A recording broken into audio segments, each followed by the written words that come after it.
जो बहुत पुराने कार्यकर्ता थे उनको लगता था कि कहीं उत्साह की कमी आई है क्या, लेकिन जब हमने परम आदरणीय डॉक्टर चिन्मय पंड्या जी भाई साहब के उद्बोधन सुने तो कहीं गर्त जम रही थी, कहीं राख जम रही थी, वो झड़ चुकी। हमारे अंदर से वो अग्नि का तेजस जो सारे दुनिया के तमस को दूर करने वाला है वो जागृत हो चुका है। भाइयों बहनों, परम आदरणीय डॉक्टर साहब के जहां जहां पर उद्बोधन होते हैं वहां वास्तव में एक नई ऊर्जा का संचार हम सभी गायत्री परिवार के परिजनों के हृदय में, मन में, मस्तिष्क में उभार लेता हुआ चला जाता है। निश्चित ही ऐसा उनका व्यक्तित्व है। और सबसे बड़ी बात जो उनकी विनम्रता है, ये उनकी विनम्रता उनके व्यक्तित्व में चार चांद लगाती हुई चली जाती है। अनेक लोगों से हमने उनके विषय में, इस विनम्रता के विषय में भी सुना। निश्चित ही हम सभी गायत्री परिवार के कार्यकर्ताओं को ऐसे व्यक्तित्व का मार्गदर्शन मिलना सौभाग्य से कम बात नहीं हो सकती। आज मैं बड़े ही आदर भाव के साथ में उनको यहां पर आमंत्रित करता हूं, आवाहित करता हूं कि वे आज युवा क्रांति वर्ष और हम सभी के हमारे दायित्व क्या है उसका हमको बोध कराने की कृपा करें। बड़े ही श्रद्धा भावना के साथ, विनम्र प्रार्थना के साथ परम आदरणीय डॉक्टर चिन्मय पंड्या जी।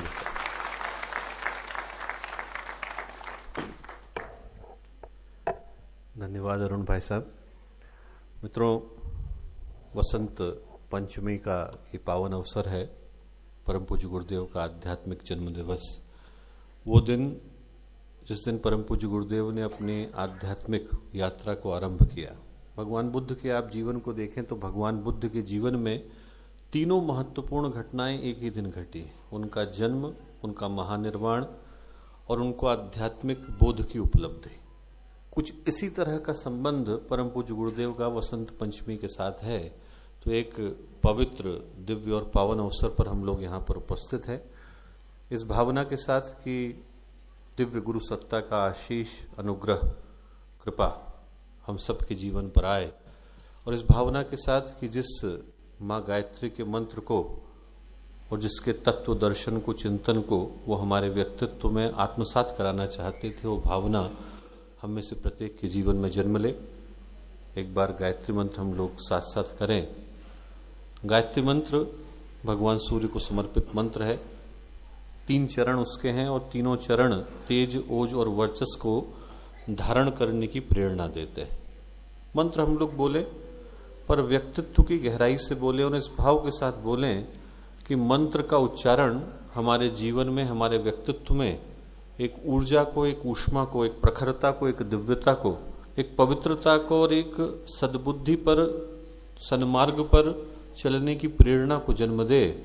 इस भाव के साथ एक बार गायत्री मंत्र हम लोग साथ साथ करें। शरीर को स्थिर करते हुए, मन भावनाओं को शांत करते हुए, जो थोड़ी देर की हम लोगों की बातचीत है, वार्तालाप है, इसको समझने के लिए अपने पूरे व्यक्तित्व को राजी करते हुए एक बार गायत्री मंत्र साथ साथ। ओम भूर्भुवः स्वः तत्सवितुर्वरेण्यं भर्गो देवस्य धीमहि धियो यो नः प्रचोदयात्।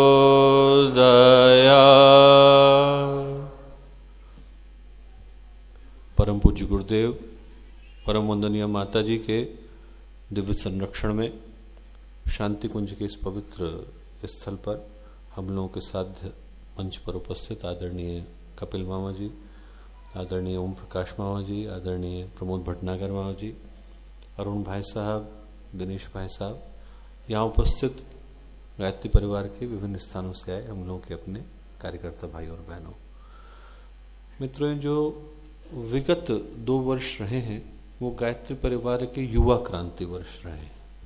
इन वर्षों का उद्देश्य उन लोगों तक पहुंचना था जिनके सोचने के तरीके में, जिनके जीवन के उद्देश्यों में और जिनकी मन की भावनाओं में सच्चा यौवन बसा करता है।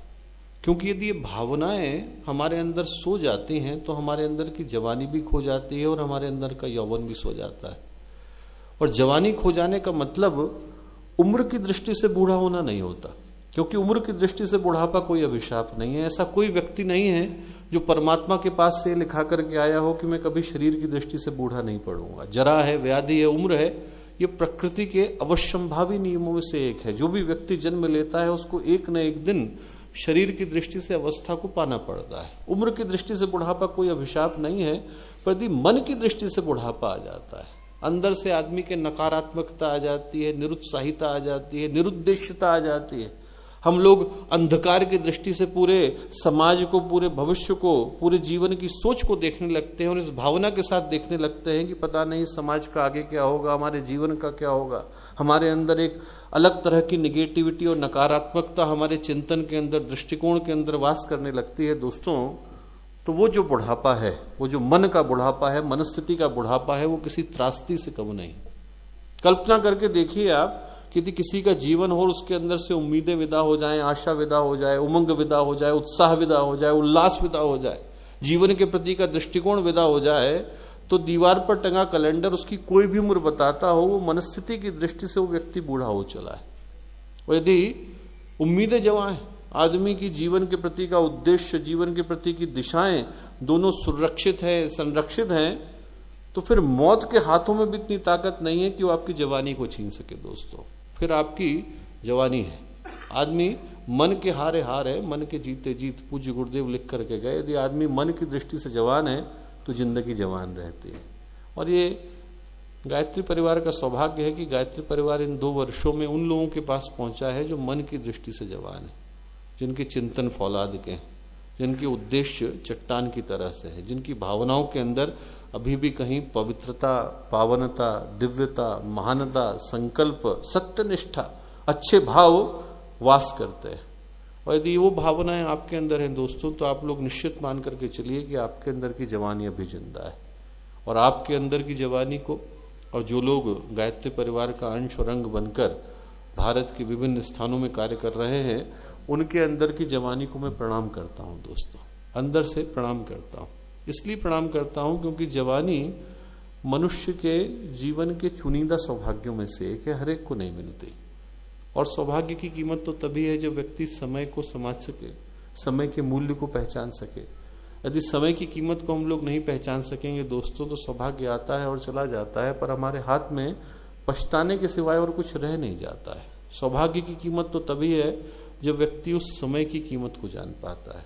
और आज आप में से जिनके अंदर भी समाज के लिए कुछ अच्छा करने का भाव है, हर एक के लिए मैं बोल नहीं रहा हूं, उन लोगों के लिए बोल रहा हूं जिनके अंदर समाज के लिए कुछ अच्छा करने का भाव है, जिनके अंदर भी उफनती जवानी है, जिनके अंदर भी गुरुदेव के कार्यों को करने का एक भाव अंदर से तड़प बन करके, अंदर से उमंग बन करके आता है, उनसे मैं कहूंगा दोस्तों कि आज का जो समय है वो आपसे वर्तमान समय को पहचानने के लिए पुकारता है।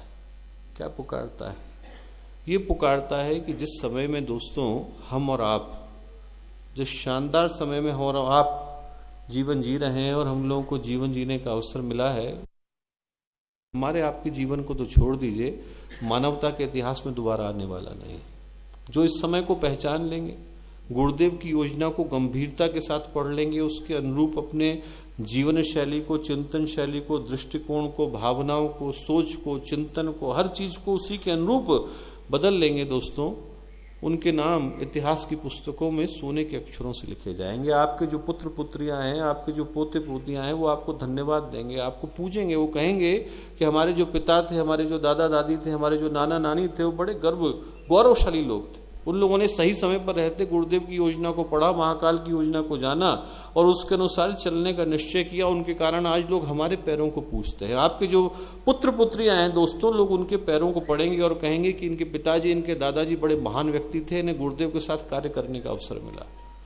जो लोग इस योजना को समझ सकेंगे, और जो नहीं समझ सकेंगे, जो अपनी सनक में, अपनी भूल में बैठे रहेंगे दोस्तों, वो खुद भी पछताएंगे और उनकी पीढ़ियां भी पछताएंगी। उनके लिए मैं क्या कहूं, खुद भी पछताएंगे। उनके बेटे बेटियां उनसे कहेंगे कि हमारे जो दादा दादी थे, हमारे पिताजी थे, उनको गुरुदेव के साथ मिलने का, साथ चलने का, बातें करने का अवसर मिला, उनको इतना बड़ा सौभाग्य मिला कि वो भगवान के साथ रह सकते थे, भगवान के साथ कार्य कर सकते थे, और इसके बावजूद उनने मुनासिब कदम क्यों नहीं उठाए?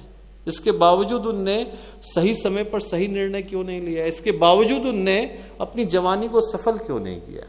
दोस्तों, ये समय, ये जो वसंत पंचमी का समय है, ये अपनी अपनी जवानी को सफल कर लेने का समय है। मैं कहूंगा कि आज की वसंत पंचमी को आप इसी दृष्टि से याद करिए कि हम में से हर व्यक्ति अपनी अपनी जवानी को सफल करके लौटे। जवानी सफल करने का क्या मतलब होता है? दोस्तों, यदि आपको जवानी सफल करने का तरीका जानना हो तो आप पूज्य गुरुदेव के साहित्य को पढ़िए। यूं गुरुदेव के साहित्य की एक एक पंक्ति किसी दावानल से कम नहीं। यदि किसी के जीवन के अंदर, व्यक्तित्व के अंदर गहरे उतर जाए तो पूरी तरह से क्रांति को जन्म देती है।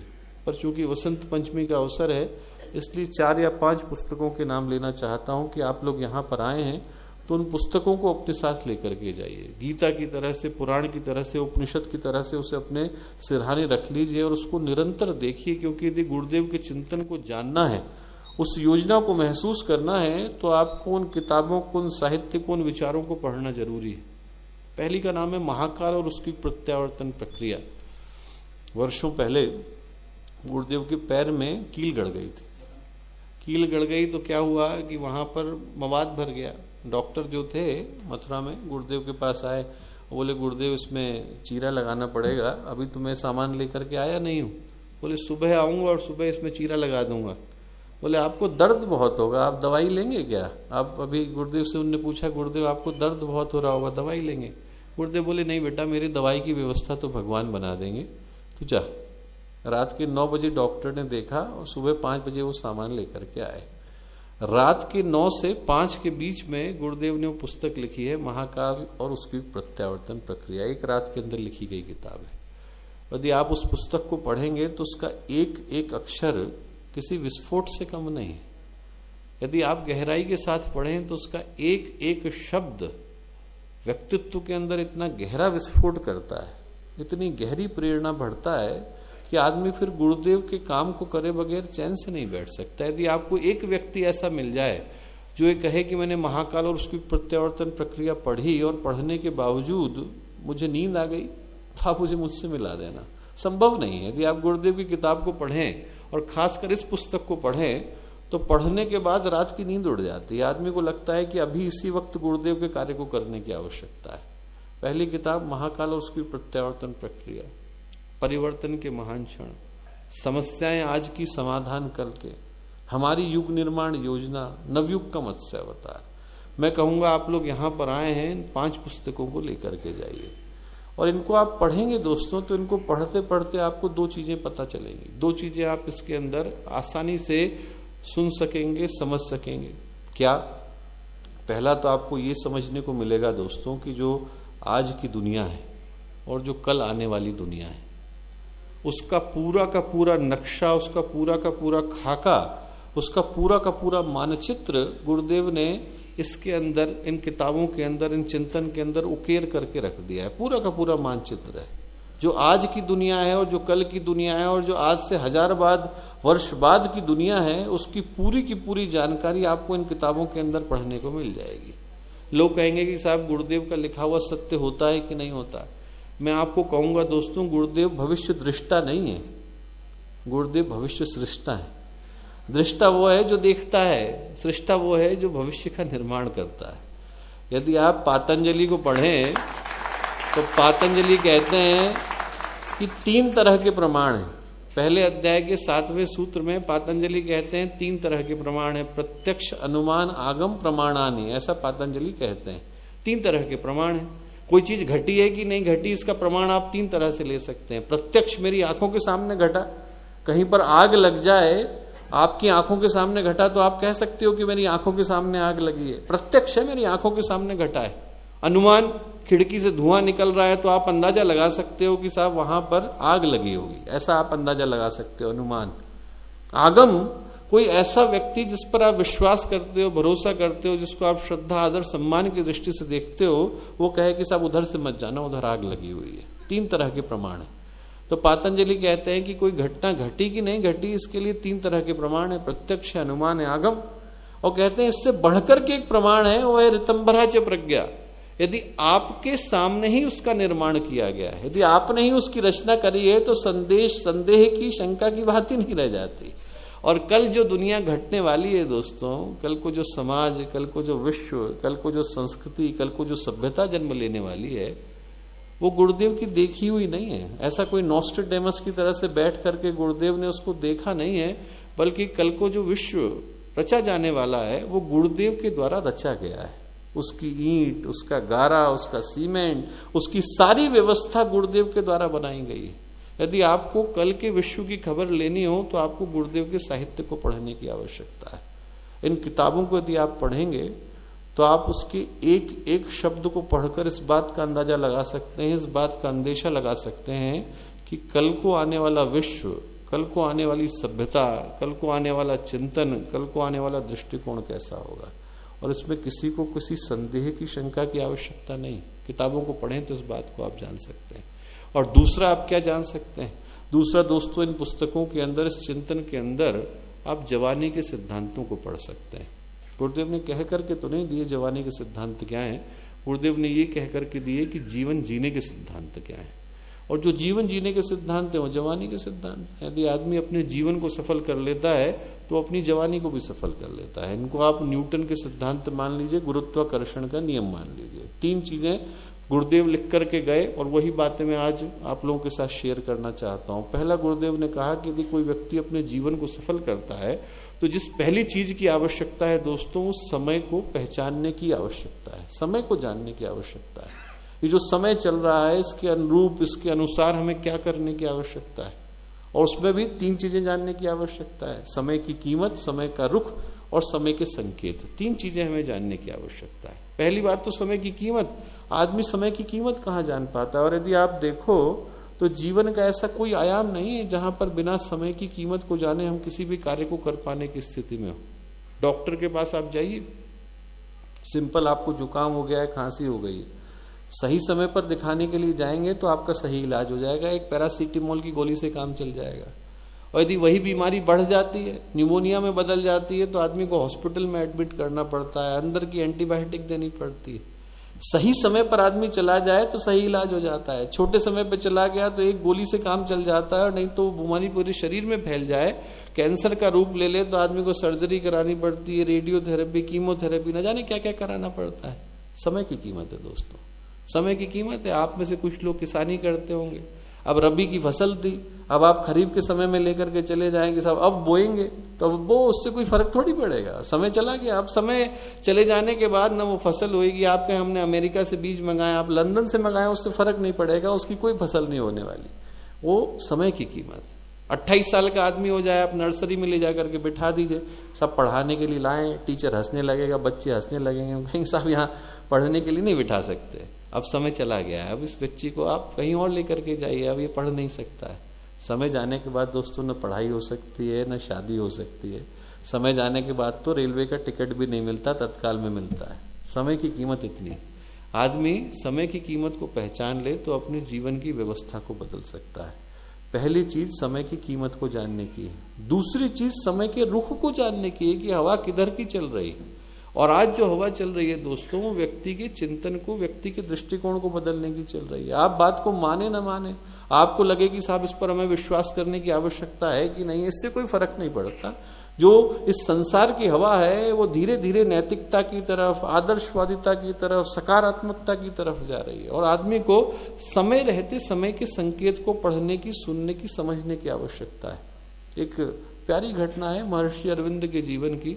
महर्षि अरविंद ने अपने पूर्व जन्मों का विवरण सायकाल की गोष्ठी में दिया है। और आपको भरोसा नहीं होगा, महर्षि अरविंद ने अपना एक जीवन बताया कि नेपोलियन बोनापार्ट के रूप में थे। दोनों व्यक्तित्व में कितना अंतर है।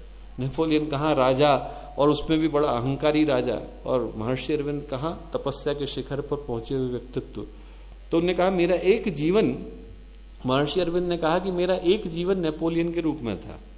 और बोले जो नेपोलियन के रूप में था, बोले उसमें मुझसे जो गलती हुई वो ये गलती हुई कि मैं समय के रुख को नहीं पहचान सका। बोले भगवान का संकेत ये था कि मुझे उस समय में सब कुछ छोड़ करके सेंट हेलेना के समय में कहीं और जाकर के बैठ जाना चाहिए था। बोले वो करने के बजाय जो है मैं वहीं बैठा रहा, अपने युद्ध को करने की कोशिश करता रहा। और बोले जो ये समय के रुख को न पहचानने का कारण था, उसका दंड मुझे भुगतना पड़ा। और जो तीसरी चीज है दोस्तों, पहली बात है समय की कीमत, दूसरी चीज है समय का रुख, और तीसरी चीज है समय का संकेत। भगवान क्या संकेत दे रहा है वो हमें जानने की आवश्यकता है। भगवान जो संकेत देता है उसके अनुसार हमें चलने की आवश्यकता है। गुरुदेव हमें क्या संदेश दे रहे हैं उसके अनुसार चलने की आवश्यकता है।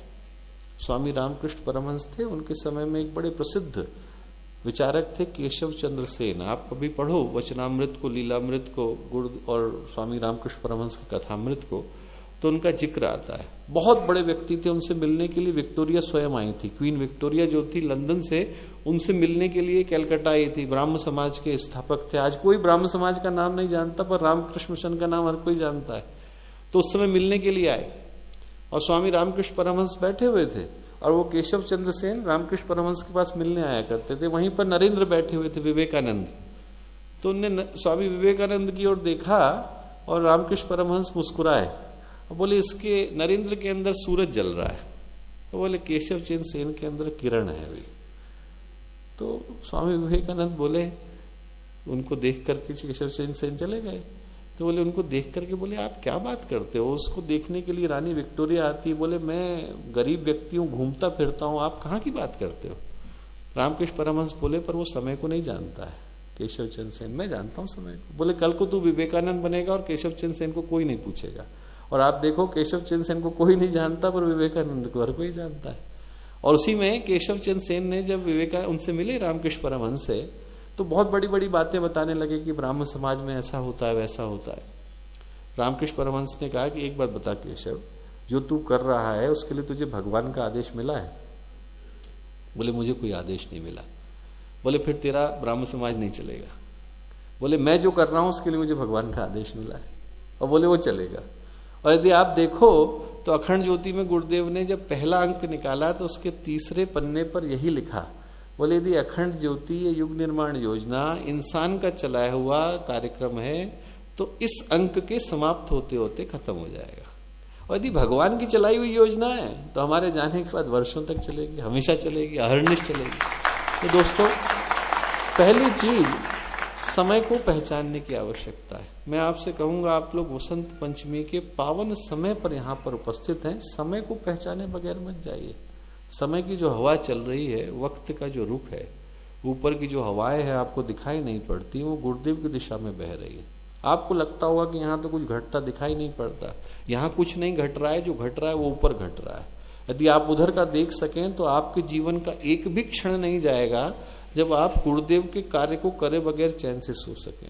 पहली चीज दोस्तों समय को पहचानने की आवश्यकता है। दूसरा, उस समय के अनुसार अपने अंदर बल को पैदा करने की आवश्यकता है। और यदि आदमी के अंदर बल आ जाता है तो छोटा छोटा व्यक्ति भी बड़े बड़े काम करने को तैयार हो जाता है। आप लोगों ने विक्रमादित्य का नाम सुना होगा। विक्रमादित्य जो है छोटे से युवक थे, घूम रहे थे इधर से उधर, कुछ नहीं था उनके पास काम करने को। एक नगर में पहुंचे, उज्जैनी नगर था। वहां पता चला कि जो राजा है वहां के वो निस्संतान मर गए, बच्चा नहीं है उनके, मर गए। अब जितने राज्य के मंत्री थे उन लोगों ने मुनादी करा दी कि साहब कोई भी इस राज्य का राजा बन सकता है, आकर के उसको जब चाहे तो आकर के राजा बन जाए। तो कई लोगों ने राजा बनने के लिए कोशिश करी। राज्याभिषेक होता था, पहली रात को मृत्यु हो जाती थी, पहली रात को मृत्यु हो जाती थी। विक्रमादित्य भी पहुंच गए, बोले साहब मैं भी राजा बनूंगा। मंत्रियों ने समझाया, उन्होंने कहा कि भाई तुम युवक हो, बाकी लोग तो इसलिए राजा बन रहे हैं क्योंकि उन सबकी उम्र हो गई है। वो लोग कहते हैं एक दिन के लिए राजा बन जाएंगे, कोई बात नहीं, कल शरीर छूट जाएगा। तुम युवक हो, तुम मत करो इस चक्कर में। उन्होंने कहा कोई दिक्कत की बात नहीं, मैं राजा बनूंगा। विक्रमादित्य राजा बन गए। और उन्होंने कहा कि जरूर किसी देव या दानव का रोष इस जगह पर है। तो उन्होंने खूब सारे पकवान बना करके रखे, व्यंजन बना करके रखे, और खुद तलवार लेकर के किनारे बैठ गए सिंहासन के पीछे। रात में देवराज इंद्र का जो वो था सेनापति अग्निवेताल, वो रात में आया और उसने देखा व्यंजन रखे, व्यंजन खाने लग गया, खुश हो गया। विक्रमादित्य पीछे से निकल करके आया, बोले भाई तुझे जो मांगना है मांग ले। बोले कि एक बात, बोले मांग ले, उसके बाद मैं तेरी हत्या करूंगा। अग्निवेताल बोला उसके बाद मैं तेरी हत्या करूंगा, एक कुछ भी जो तेरे मन में आए वो मांग ले। विक्रमादित्य ने उनसे कहा कि अच्छा एक बात बताओ कि मेरी मृत्यु कब होगी?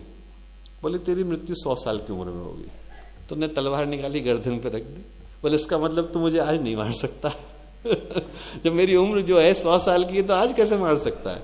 और अग्निवेताल घबराया, उसने कहा कि भाई ये तो व्यक्ति बहुत चतुर है। और अग्निवेताल ने फिर विक्रमादित्य को कहानियां सुनाई जो आप लोगों ने सुनी होंगी, वेताल 25 के नाम से सिंहासन 32 की जो कथा है, वो जो विक्रम और वेताल की कथा है वो यहीं की कथा है और वही विक्रमादित्य कहलाए। समय को पहचान कर आदमी अपने अंदर बल पैदा कर ले। और यदि आप बल पैदा कर लो दोस्तों, आपको समय को तो पहचानना है पर उसके अनुरूप अपने अंदर बल भी पैदा करना है, उसके अनुरूप अपने अंदर ताकत को पैदा करना है। आप देखिए कि हनुमान जी जब पैदा हुए तो उनके बल के अंदर कोई कमी थी क्या? वो अपने दम पर 4 साल की उम्र के थे तो पूरे के पूरे भगवान सूर्य को लपकने चल दिए थे, सेब समझ करके खाने चल दिए थे।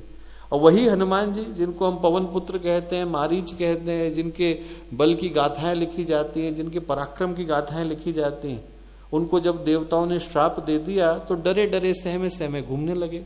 गुरुदेव ने अपने लेक्चर में जिक्र किया है कि जब पहली बार भगवान राम और भगवान लक्ष्मण मिलने के लिए आए ऋषभम्यूक पर्वत पर, तो हनुमान जी इतना घबराए उनको देख करके कि क्षत्रिय कुमार आ गए, कहीं मुझे मार न दे। तो हनुमान जी ने क्या किया, ब्राह्मण का वेश रखा। उन्होंने कहा क्षत्रिय कुमार है, मुझ पर हमला नहीं करेंगे। ये सोच करके डरे डरे हनुमान जी गए।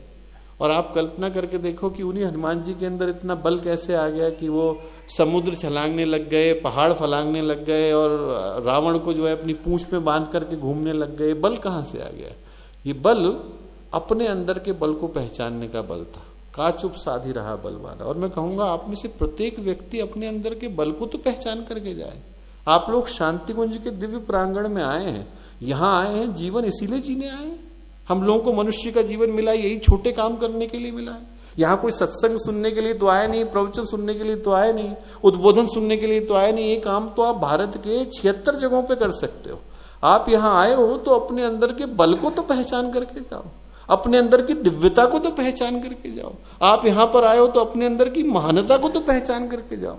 मैं कहूंगा पहली चीज दोस्तों, समय के रुख को जान करके जाइए, अपने अंदर के बल को पहचान करके जाइए। और तीसरा सूत्र गुरुदेव ने दिया कि वो व्यक्ति जवान कहलाता है, वो व्यक्ति जीवन में सफल कहलाता है जो समय को पहचानता है, अपने अंदर बल को पैदा करता है और भगवान की योजना में कंधे से कंधा मिला करके चलता है। जिसके अंदर इतना समर्पण, जिसके अंदर इतना विश्वास, जिसके अंदर इतनी श्रद्धा आ जाती है कि साहब भगवान का काम है, मुझे नुकसान होगा तो क्या दिक्कत, मैं व्यक्तिगत रूप से नुकसान सहने को तैयार हूं, पर यदि परमात्मा का कार्य है तो करने के लिए अपना जीवन लगाने के लिए तैयार हूं। दोस्तों, इस श्रद्धा और समर्पण की आवश्यकता है, इस विश्वास की आवश्यकता है। आप प्यारी सी कथा पढ़िए, वाल्मीकि रामायण में, एक अध्यात्म रामायण में बड़ी प्यारी कथा आती है। कथा आती है कि जब समुद्र पर पुल बनने लगा तो नल और नील और सारे के सारे रीछ और वानर वो क्या कर रहे थे कि पत्थरों के ऊपर राम राम राम लिख करके डालते थे और पत्थर तैरने लग जाते थे, डालते थे वो पत्थर तैरने लग जाते थे। अब भगवान राम जो है उनको लीला, उन सुझा कि चलो इनकी परीक्षा ली जाए। तो भगवान राम परीक्षा लेने के लिए आए और उन्होंने पूछा कि भैया ये कैसे तैर रहे हैं? नल नील ने कहा कि साहब आपका नाम लिख करके डालते हैं, तैर जाते हैं, भगवान का नाम है, इससे पत्थर तैरने लगते हैं। उन्होंने कहा मैं डालूं तो भी तैरेगा? उन्होंने कहा क्यों नहीं, आपका नाम है, आप डालिए, बिल्कुल तैरेगा। भगवान राम ने राम लिखा और पत्थर फेंका, पत्थर गया डूब। अब जैसे ही डूबा तो नल नील और सब लोग घबराए, उन्होंने कहा अरे साहब भगवान का फेंका हुआ पत्थर डूब गया। सबने हनुमान जी की तरफ देखा, बोले साहब ये कैसे हो गया? हनुमान जी बोले बिल्कुल सही घटा है साहब, बिल्कुल ऐसे ही घटना चाहिए था। बोले कैसे? बोले साहब आपके नाम में इतनी ताकत है कि यदि आप पत्थर पर भी डालते हो तो उबर जाता है। बोले भगवान का नाम जिसके साथ जुड़ गया वो तो उबर ही जाएगा, उसका तो तैरना तय है। बोले फिर मेरा फेंका हुआ डूब कैसे गया? रामचंद्र जी ने कहा, बोले भगवान जिसको आप त्याग दोगे उसका डूबना भी तो तय है, जिसको आपने फेंक दिया है उसको कौन उबारेगा? जहां आपका नाम लग गया वो उसका उबरना तो तय है, पर जिसको आपने त्याग दिया उसका डूबना भी तय है। तो दोस्तों यदि भगवान त्याग देते हैं तो फिर उसका उबरना कभी संभव नहीं हो पाता।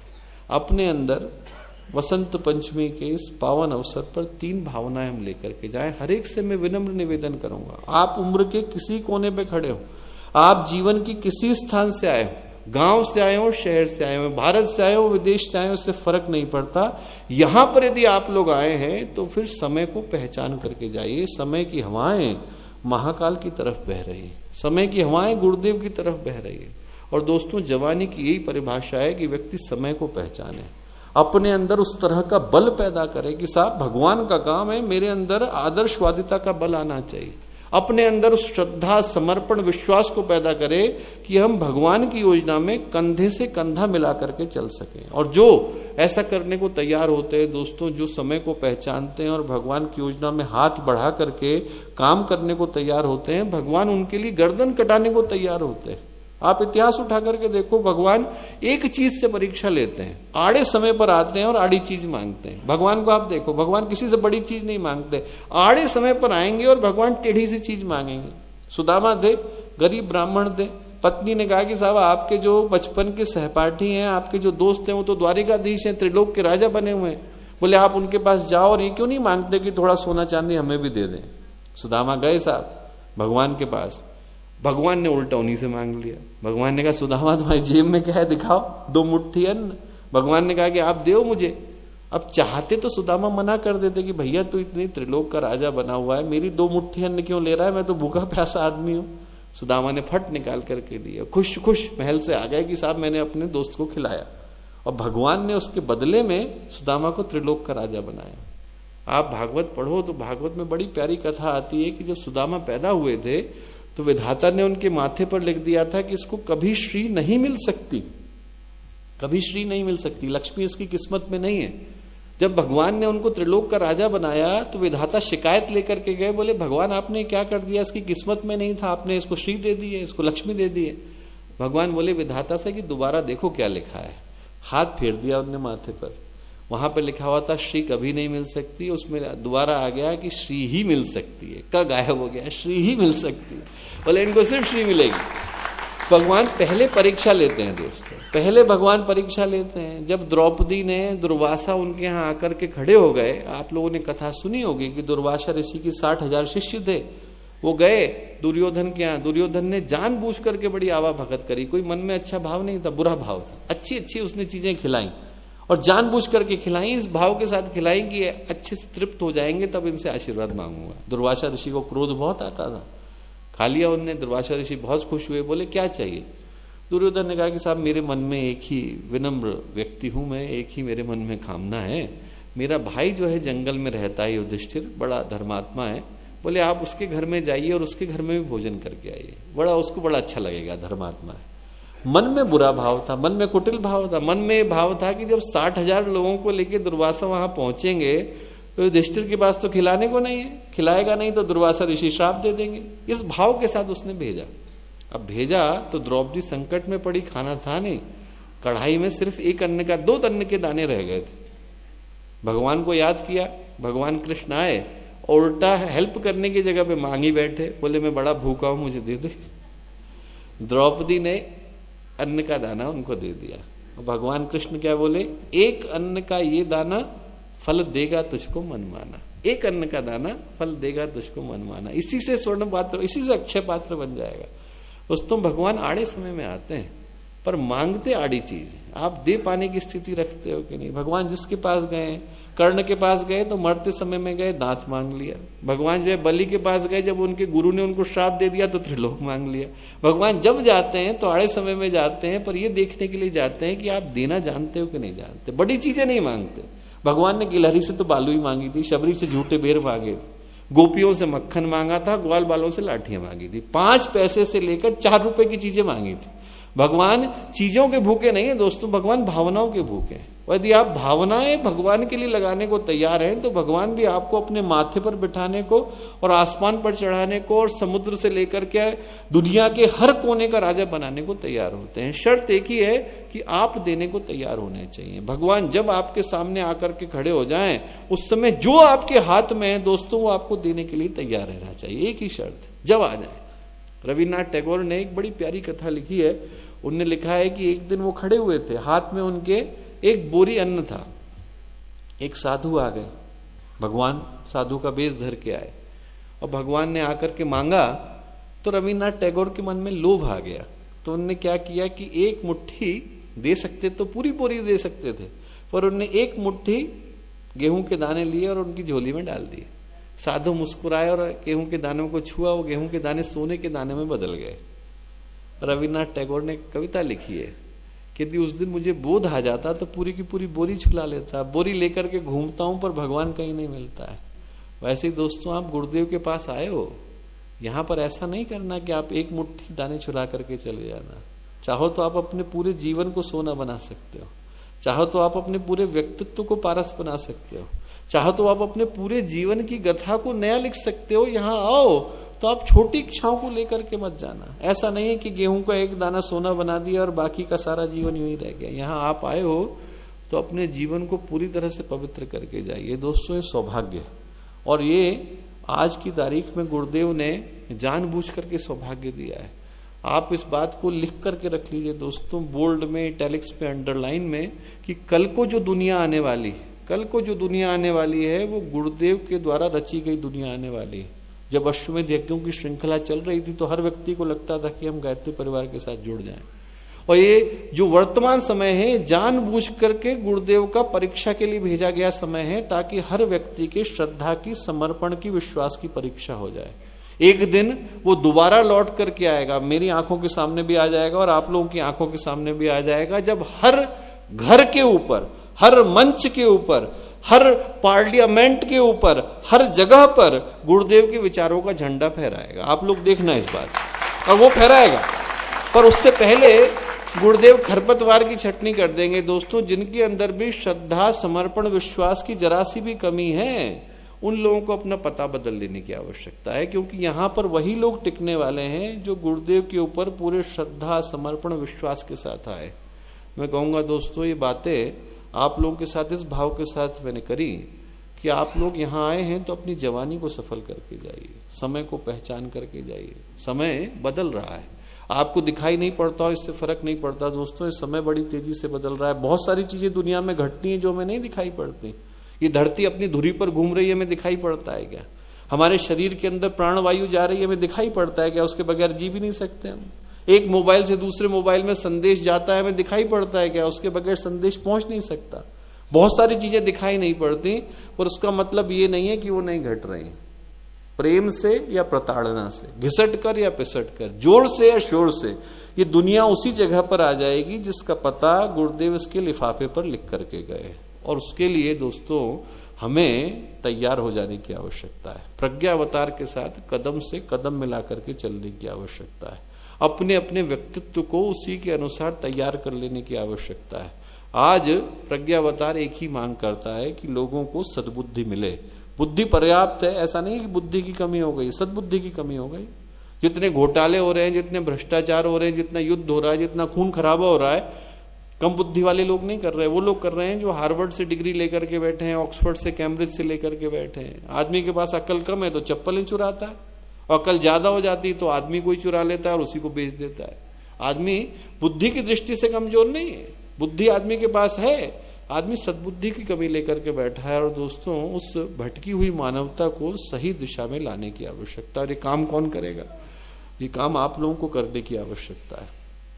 ये काम भावनाशीलों का है, कार्यकर्ताओं का है, त्यागियों का है, तपस्वियों का है, नौकरों का नहीं है। ये काम ऐसा नहीं है कि साहब आप पैसे दो और करवा लो, आप कहो कि साहब हम पैसे दें और कल से युग निर्माण हो जाए, संभव नहीं। ये कार्य भावनाशीलों का है दोस्तों, ये कार्य कार्यकर्ताओं का है। और यदि किसी के मन में पैसे का, पद का, प्रतिष्ठा का भाव है तो दुनिया पूरी पड़ी हुई है, उसको वहां पे जगह ढूंढने की आवश्यकता है, उसको शांति कुंज को बख्श देने की आवश्यकता है, उसको गायत्री परिवार को छोड़ देने की आवश्यकता है। क्योंकि ये परिवार मात्र गुरुदेव ने भावनाशीलों के लिए, कार्यकर्ताओं के लिए तैयार किया है। आप लोग यहाँ पर आए हैं दोस्तों तो समय को पहचानने का भाव लेकर के जाए, अपने अंदर बल को पैदा करें, अपने अंदर उस भावना को पैदा करें कि जब तक गुरुदेव के कार्य को हम लोग पूरा नहीं कर लेंगे तब तक चैन से नहीं बैठेंगे। जो चिंतन मैंने दिया, जो विचारें मैंने दी, जो गुरुदेव की किताबों के नाम दिए, उनको आप लोग साथ लेकर के जाएं, गहराई के साथ पढ़ें, उस चिंतन को, उस योजना के अंग बनने का प्रयत्न करें जो गुरुदेव हमको बनाना चाहते थे। दोस्तों यहाँ आए हैं तो खाली हाथ न लौटे। जीवन में संकल्प को, उद्देश्य को, प्रण को, निश्चय को लेकर के लौटे, अपने व्यक्तित्व को बदलने के भाव को लेकर के लौटे। इस महायज्ञ में अपनी अपनी आहुतियों को चढ़ाने के संकल्प और निश्चय को लेकर के लौटे। यहाँ आने के इस महान कार्य को खाली हाथ न लेकर के लौटे। मैं आपसे एक बार फिर से इस अंतिम शब्दों के साथ निवेदन करूंगा कि यहाँ पर आए, तो अपनी अपनी जवानी को सफल करके लौटिए। वसंत पंचमी का अवसर आप में से जिसके अंदर भी मन की, चिंतन की, दृष्टिकोण की, भावनाओं की जवानी है, उसको ये याद दिलाने का पर्व है कि दोस्तों, उम्र के चले जाने के साथ आदमी के शरीर में बुढ़ापा आ सकता है, मन में बुढ़ापा नहीं आता। मन में बुढ़ापा तब आ जाता है जब आप नकारात्मकता से भर जाते हैं। आज अपने चिंतन के अंदर सकारात्मकता को, नई